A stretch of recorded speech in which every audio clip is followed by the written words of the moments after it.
Fantasy people, welcome back to another video. Now look, I don't want to sound too salty here or anything, but this week I had Callum Mills as captain and I brought in Aaron Hall. So I'm pretty devastated by that. I scored a 23-35, so I dropped in the ranking from 22nd down to 42nd. I had it, considering those two massive bullets I took, I had a pretty good round, but honestly, I had 8 midfielders, 6 of them scored 120 plus, and I somehow went McRae into Mills as my captain. So I'm pretty damn salty. That really sucks. I don't know about other Callum Mills owners out there, but I was sitting in a cafe on Saturday. I had the game on I just had the points uploading on my screen. And I swear to God, Callum Mills was stuck on 17 points for half the game. It was absolutely miserable. And obviously he was my C at that point, so I had nothing to fall back on. In hindsight, should have just taken the McRae 93, but God. Anyway, Callum Mills owners, you feel me here, right? Okay, this week, guys, what I'm going to do, I'm going to have a look at the top 10 coaches. We're going to dive into their teams and see which players are the most highly owned amongst those top 10 coaches and see what we can do to break into the top 10. Before we get started, if anybody is a big fan of this kind of content, the Afl Fantasy stuff, please like the video and subscribe to the channel. And now let's get stuck into the top 10 coaches.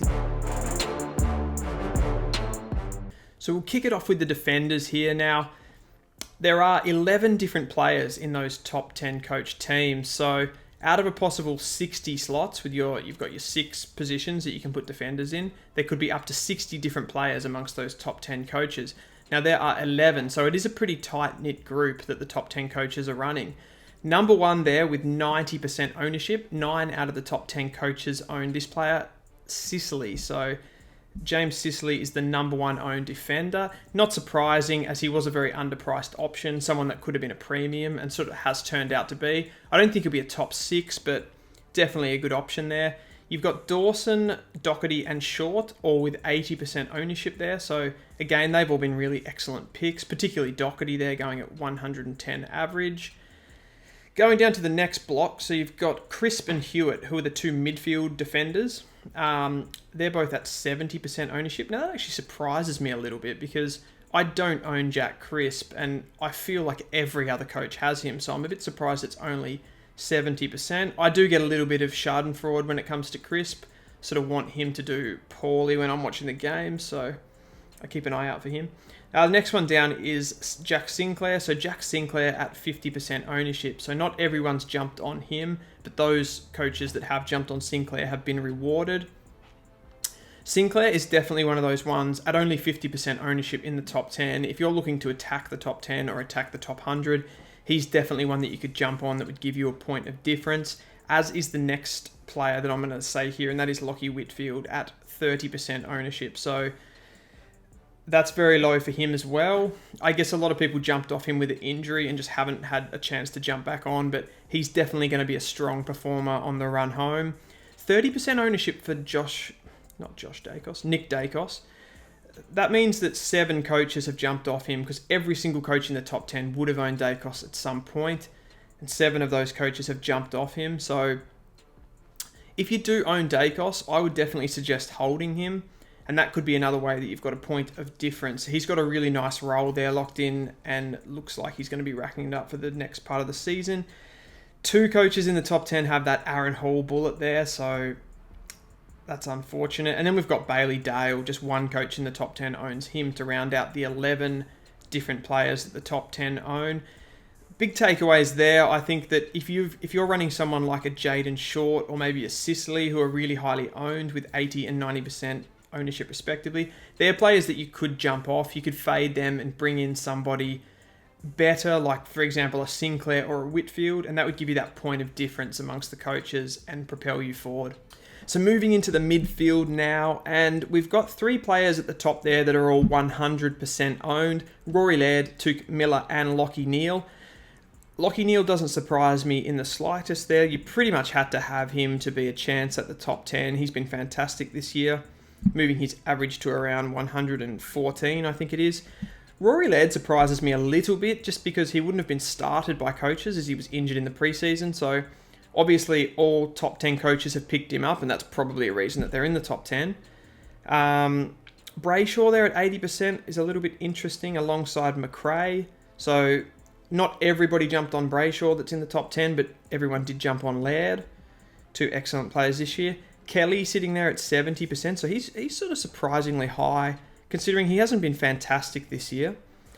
So the non-owners of Josh Kelly, looking at 7 of the top 10 have Josh Kelly. If you don't own him, getting somebody else that may outscore Josh Kelly could be a way of you jumping into the top 10. Very interestingly here, Callum Mills and Clayton Oliver, who have been 2 of the top picks this season, are only 50% owned, those two. So that's surprisingly low for me. I'm really surprised by that. Zach Merritt sitting at 40% ownership. So a few people have jumped on him in the top 10, probably to fill that M8 position, and he's been really good recently. So we've got Petrarca, Steele, and Guthrie there. They all have 20% ownership. Now that's a really interesting one there. Jack Steele, he is your gateway into the top 10. So if you can pick him up, you're really going to get a jump. He's going to come home strong. And only 2 of the top 10 coaches own Jack Steele. Moving down, you've got, just on Guthrie briefly, I wouldn't be bringing Guthrie in. I think his time on ground is too low to be an uber premium fantasy midfielder. And you've got the 1% ownership, so only 1 of the top 10 owns Keys, Walsh, and Wines. So they're sort of more anomaly picks. I think Walsh threatens to be a top sort of 8 midfielder, but I don't think we can bank him at this point. I wouldn't be going near that, so I'd let that one go. So let's have a look at the next position. So we'll have a look at rucks, and rucks are quite interesting because we do have, because of all the ruck carnage this year, basically, we can kind of try some different guys, I guess, really. So the one that stands out there, Darcy Cameron, is owned by 90%. So if you were going for a top 10 or a top 100 position, you pretty much had to pick up Darcy Cameron, and that is his 90% ownership there. So 9 of the top 10 coaches have Darcy Cameron. Only 1 didn't pick him up. Next there, you've got Sean Darcy at 70%. So I guess with Gawn, English, Proust, those types going down, a lot of people have jumped on Sean Darcy. I'm one of them. So I'm a Darcy and Cameron owner. Sean Darcy and Darcy Cameron owner, that is. You look down next to the lower owned ones. So Riley O'Brien is the next one at 50% ownership. And then you've got Marshall and Witts that with 10% each. So 1 coach owns Marshall and 1 owns Witts. So definitely one that you could look at doing there. If you're able to bring an English or a Gawn in the coming weeks, you are going to get a jump on the competition there. You're going to be able to improve your ranking if they are able to score well, which I do really think that Gawn and English still are going to be better scorers than Darcy Cameron. I also think Darcy Cameron, now that Grundy's coming back, if you can fade him, if you're in a position where you can offload Darcy Cameron, bring in a Tim English or a Max Gawn, you're going to be in a really good position going forward. Let's move over to the forwards. Now, the one that surprised me the most when I looked at the ownership of the top 10 forwards was Will Brodie. So I know a lot of people faded Will Brodie. The top 10, none of those coaches have faded him, and that's probably been a big part of their success, really. So all 10 coaches in the top 10 own a Will Brodie. They all own Cornelio, who's been in fantastic form since that coach change. Dunkley, of course, has always really had 100% ownership. Again, to be successful, you had to have Josh Dunkley. The next most popular at 70% is Marcus Bontempelli, who most people picked up when he gained forward status, so that's not too surprising. Then you go down to a group of 4 players who are 30% owned. So that is Himmelberg, Parker, Treloar, and Rosie. All have 30% ownership in the top 10. So interestingly for me, I think the one there that people could jump on to get a bit of a run at the top 100 or the top 10, whatever you're aiming for, I think the one that you could pick up there is Himmelberg. I honestly think with that role, that half-back role, he's just going to rack it up. I think he's going to be that 95 to 100 at minimum. That's absolute minimum. I think he's going to be better than Parker, Treloar, and Rosie there. So 3 coaches in the top 10 still run a Connor Rosie, and you'd think they're going to have to do something about that. Going down, you've got Libba at 20% ownership with Taranto and Anderson. And there's another player that I see as a way into the top 100 or the top 10, whatever you're going for. It's Taranto. Taranto will come home strong. you're going to have him. He could be at the F1 or the F2, realistically. Mitch Duncan, only one of the coaches in the top 10. As I've said in previous videos, I would stay away from Mitch Duncan. I know he has recently posted some good scores, but realistically the exact role that you want with Duncan is not there. The Cats have changed their game plan. I'd be steering clear personally. And the body as well. I mean, we saw what happened with Aaron Hall, Zorko, Chalor, some of those players this week. I wouldn't be going near that one. So just to recap the big takeaways from those ownership numbers, only one top 10 coach is running an on-field rookie. So pretty much everyone now has a full team. There is one coach in the top 10 who's still running Saligo at M8. Every coach in the top 10 held Will Brodie, so sometimes it is better to hold. And that could go to those Dacos owners. Sometimes it's better to hold and not upgrade that guy that you think is going to fade. Now, Laird is 100% owned, so every coach in the top 10 now owns Rory Laird. You can do what you want with that information. Personally, I don't own Rory Laird, and I will be probably leaving him at this point, as I have other areas that I think can get me up the rankings more.